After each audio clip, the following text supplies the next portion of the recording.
10:30 বাজে জানাজার টাইম দিছে, 10:30 জানাজা, 10:34 বাজে গেছে, 30:40 বাজে গেছে।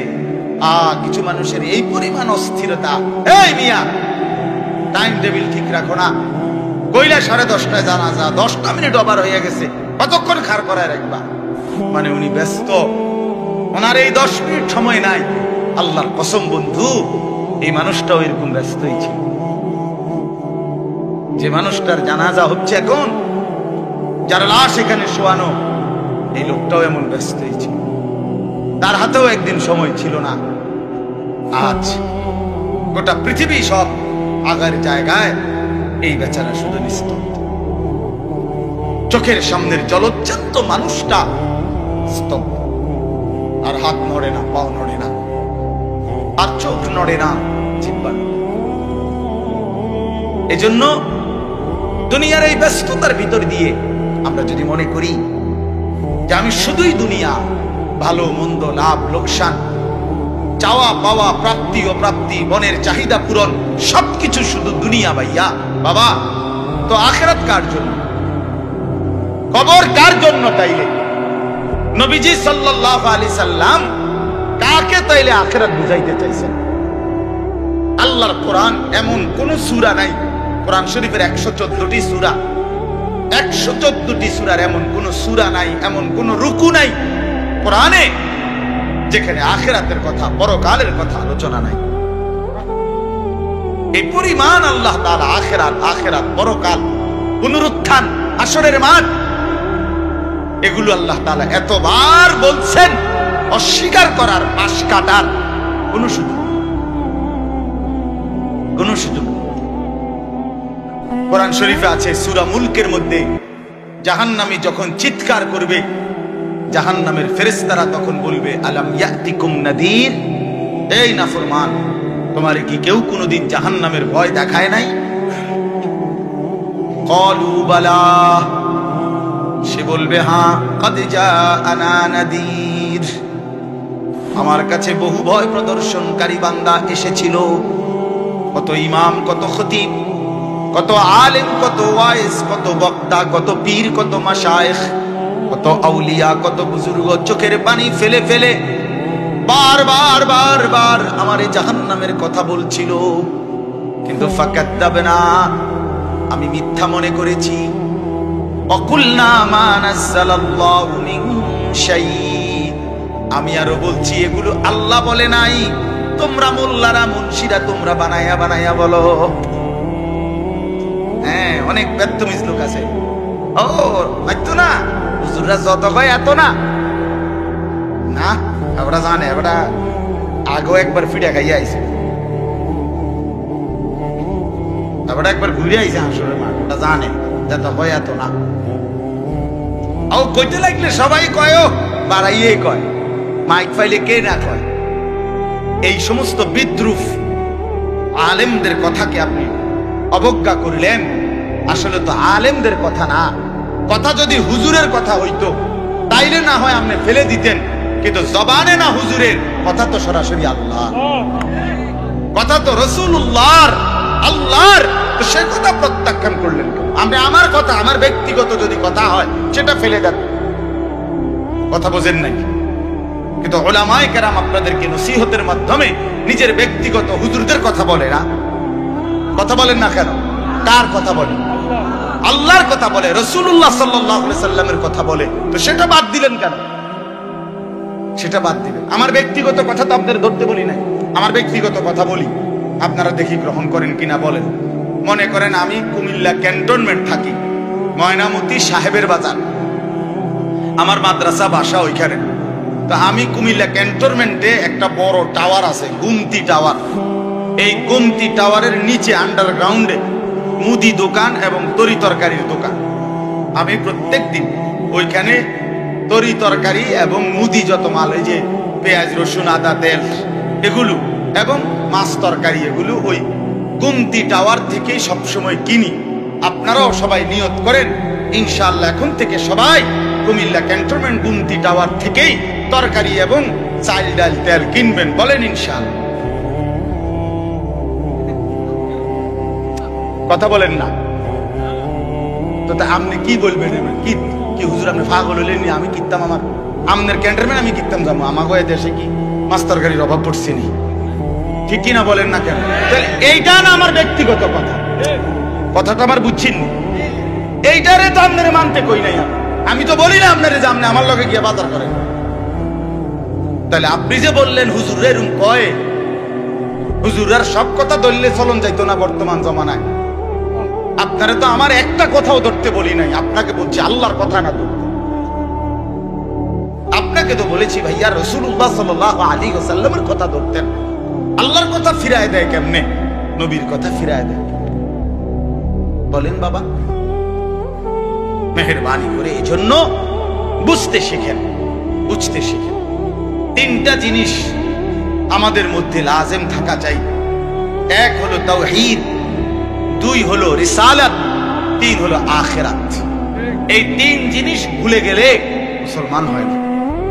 তাওহীদ ভুলে গেলে অর্থাৎ লা ইলাহা ইল্লাল্লাহ, জীবনের সব ব্যাপারে সব বিষয়ে যা কিছু হচ্ছে, যা কিছু ঘটছে আমার জীবনের এই সারা পৃথিবীর কায়নাতের সমস্ত নড়া চড়া প্রত্যেকটা বিন্দু বিসর্গ করছেন শুধুই একজন, তিনি আল্লাহ।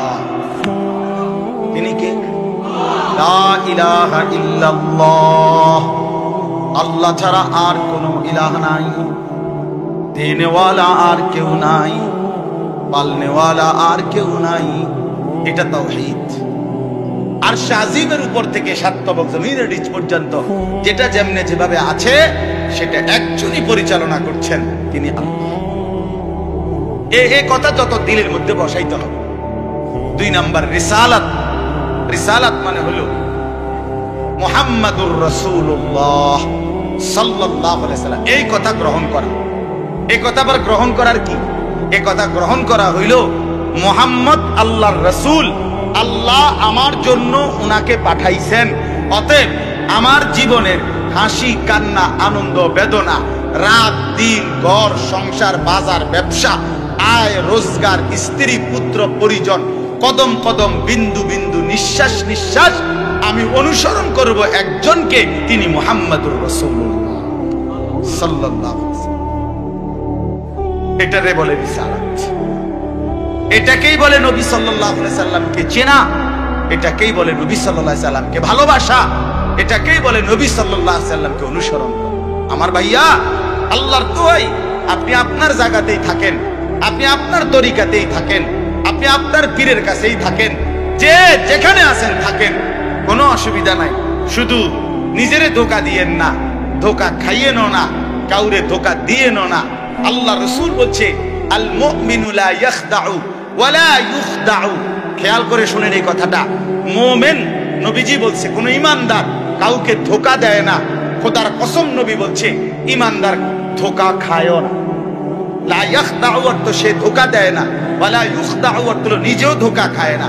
অতএব রাসূলুল্লাহ সাল্লাল্লাহু আলাইহি সাল্লামের সাথে সম্পর্ক, ভালোবাসা, মহব্বতের সবটা 100 অনুসরণের মাধ্যমে, অনুসরণের মাধ্যমে, অনুসরণের মাধ্যমে।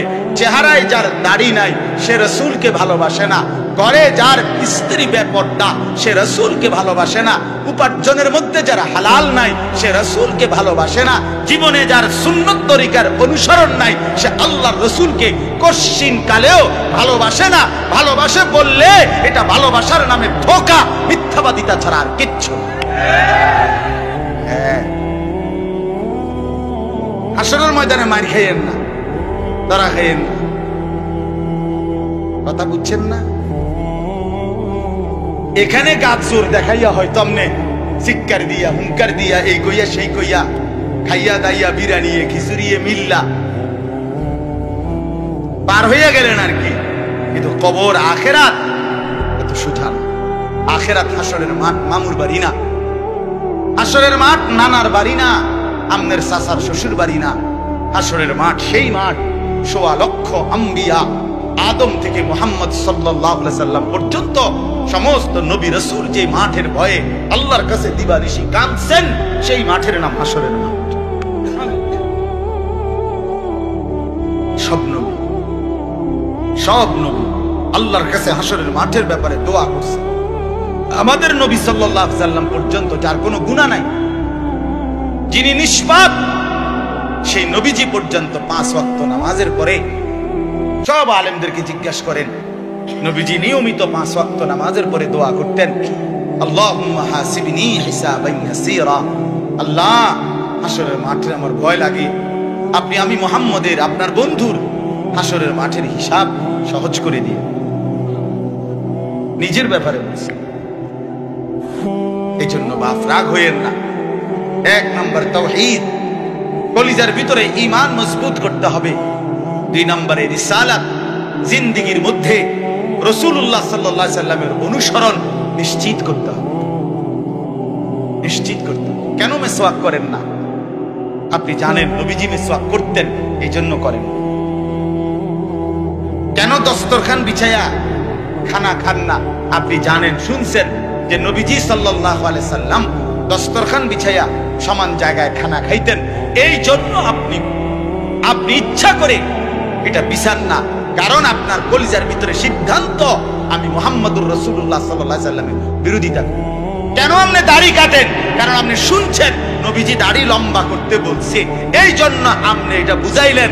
রাসূলুল্লাহ সাল্লাল্লাহু আলাইহি সাল্লাম আপনি কইছেন, আচ্ছা আপনারে দেখাবো, আপনারে দেখান। আপনি জানেন, হ্যাঁ, আপনার বাম পাও দিয়ে ঢুকতে বাথরুমে, টয়লেটে মনে থাকে না। কেন মনে থাকে না? আপনি জানেন না এটা নবীজি বলছে। কথা বলেন না, নাকি ওই কাউমি মাদ্রাসার হুজুররা কইছে? কথা বলেন না। মিসওয়াক এটা রাসূলুল্লাহ সাল্লাল্লাহু আলাইহি সাল্লামের সুন্নাত না কওমি আলেমদের সুন্নাত? কথা বলেন না আপনারা। তো এটা করেন না কেন? কারে ওহাবি বলেন? কারে গালি দেন? কেন গালি দেন? কি বুঝে গালি দিলেন? কেন বললেন? বলেন, কি অপরাধের কারণে আমি রাসূলের দুশমন হব? কেন? আমি মিসওয়াক করি এই অপরাধের কারণে না? কথা বলেন না কেন? আমি দাড়ি রাখছি দেখে এই অপরাধের কারণে? কোন আমার স্ত্রী পর্দানশীল, আমার মেয়ে পর্দা করে, আমার ঘরে টেলিভিশন নাই, আমার রোজগারের মধ্যে আমি হারাম করার চেষ্টা করি না, তো সব ক্ষেত্রে রাসূলুল্লাহ সাল্লাল্লাহু আলাইহি সাল্লামের সুন্নাতের উপরে চলার চেষ্টা করলাম, তা আমি রাসূলের দুশমন কেন হলাম? আমি বুঝাইলাম, আমি বলতে মানে আপনি যে কোনো একজন আলেমে দ্বীনকে আপনি কেন নবীর দুশমন বলবেন? এত বড় জুলুম কেন করেন? এত বড় কেন জুলুম করেন বাবা? চা দোকানে বসে একজন আলেমের বদনাম করলেন, আপনি আন্দাজ করলেন একজন আলেমের ইলমের কদর কত? আমরা কিতাবে স্পষ্ট পড়ছি, সারা পৃথিবীর ইমানদারের সমস্ত বন্দিগি আর আল্লাহর রাস্তায় জিহাদ, এই দুইটার পার্থক্য কতদূর? সারা পৃথিবীর ইমানদারের সমস্ত ইবাদত, একটি সমুদ্রের মধ্যে যদি কেউ আঙ্গুল দেয়, আঙ্গুল চুবায়, তো আঙ্গুলের অগ্রভাগে পানি লাগবে যে দূর, এতে করে সমুদ্রের ঢেউ তো বন্ধ হয়ে যাবে, ঠিক না? নৌকা চলা বন্ধ হয়ে যাবে না?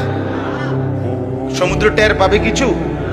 কিতাবে স্পষ্ট আছে, একজন ইমানদারের সমস্ত মুমিনের সব ইবাদত একত্র করিলে এইটার মর্যাদা হলো আঙ্গুলের অগ্রভাগের পানি। আর আল্লাহর রাস্তার জিহাদ ফি সাবিলিল্লাহ, জীবন দেওয়া, জিহাদ করা, এটা সমুদ্রের বাকি পানি।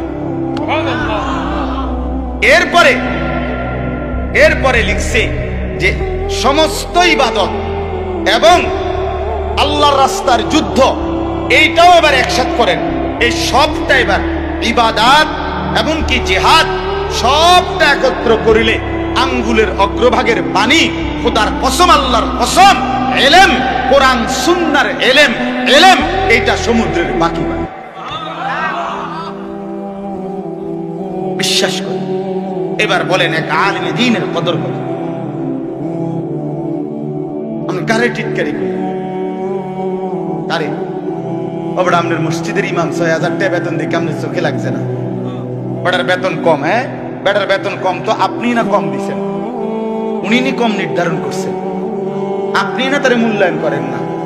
কথা বলেন না কেন? আমাদের সমস্ত একটা স্পষ্ট কথা খেয়াল করেন, যদি এক সমস্ত মুসলমানের টার্গেট হইতো যে আমি প্রত্যেক বিষয়ে আল্লাহর কোরআন রাসূলের সুন্নাত মোতাবেক চলবো, তাইলে এই পৃথিবীতে মসজিদের ইমামের চাইতে ব্যস্ত জিন্দেগি আর কেউ পালন করার কথা ছিল না। কেন? ওই মহল্লার সমস্ত মানুষের ঈমান, ইসলাম, আখিরাতের সমস্ত দিক নির্দেশনা সারাক্ষণ উনাকে দিতে হইতো। তখন উনার কদরও হইতো অনেক, তখন উনার বেতনও হইতো অনেক, উনার হাদিয়াও হইতো অনেক। কিন্তু আমাদের কলিজার ভিতরে আখিরাত লাগে না মনে হইছে, কোরআন তেলাওয়াত লাগে না, রাসূলের সুন্নাত লাগে না। মেয়ের বিয়েটার মধ্যে নবীর সুন্নাত কি এটা জানার দরকার নাই, ছেলের বিয়েটার মধ্যে নবীর সুন্নাত কি এটা জানার দরকার নাই। ওই হদ্দার মাতব্বর মিল্লা তারা ঠিক করছে বিয়েটার মধ্যে চেয়ার হইব 200, টেবিল হইব মোট 30টা, গেট হইবে একটা 70,000 টাকা দামের গেট, হাইয়েস্ট গাড়ি যাব 60টা, প্রত্যেকটার মধ্যে বেড়া বেড়ি মিল্লা বইব 14 জন, তো 5টার মধ্যে 5, 14, 70 জন। এরপরে দিয়া গেটে দিব 2000, বাজে খরচ হইলো 3000, এই হইলো 5000। এগুলো হইলো হিসাব। আর হুজুররা আইয়া কয়ে গেছে রবিবারে মাইয়াগার বিয়া, দুপুরে দুগা ভাত খেয়ে যায়।